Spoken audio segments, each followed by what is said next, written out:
মাসি সহ মানুষকে খাওয়াচ্ছেন। মিথ্যা বিজ্ঞাপনের অপরাধ কিন্তু 2 লক্ষ টাকা জরিমানা।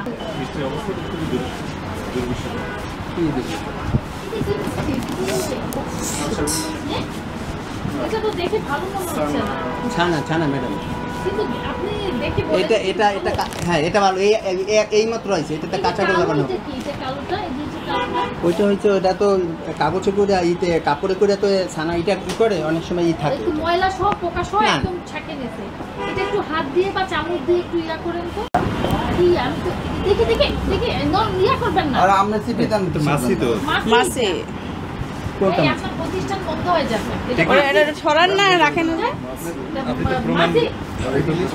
মাসি সহ মানুষকে খাওয়াচ্ছেন।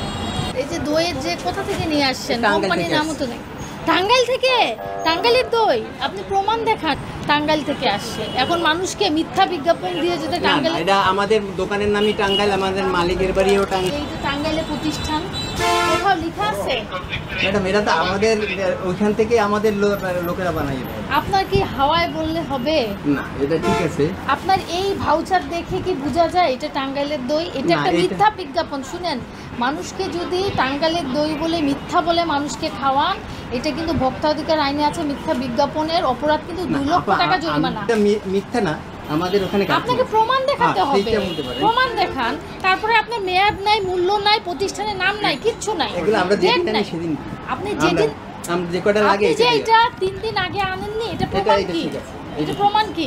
আমি যদি বলি এটা মেয়াদ উত্তীর্ণ, আপনি প্রমাণ দেখান, প্রসিকিউশন লিখে ফেলে দিচ্ছি। এগুলো কি সব আজকের মিষ্টি? সব রিসিপ্ট দেখান, আপনার চালান কপি দেখান। এই ধরনের একটা পাকা রসিদ থাকবে, বুঝতে পারছেন? আপনি যখন মিষ্টি বিক্রয় করছেন, আপনি যখন এটাতে দিবেন, তখন কিন্তু এটা বোঝা যায় কোন প্রতিষ্ঠান কোথায়, মোবাইল নাম্বার কি সব থাকতে হবে। আমরা ফোন করলে সেটা আসল না নকল আমরা বুঝতে পারবো। আপনার কিন্তু এই ধরনের কোনো ভাউচার নাই যার কাছ থেকে দই নিয়েছেন। দ্বিতীয়ত আপনার কিন্তু মূল্য, মেয়াদ, উৎপাদনের তারিখ কিচ্ছু নাই, প্রতিষ্ঠানের নামও নাই। সেটা কিন্তু ভোক্তাধিকার আইন 2009 37 ধারায় 50,000 টাকা জরিমানার বিধান আছে। ঠিক আছে, এরপর থেকে তো হওয়ার কিছু নাই। আপনি এতদিন যাবত এইভাবেই বিক্রি করে আসছেন আইন লঙ্ঘন করে। আপনি ঢাকা শহরে বিজনেস করেন, আপনি গ্রামে না যে আপনি এখনো জানেন না। গ্রামের মানুষই এখন ওই বিষয়টা জানে।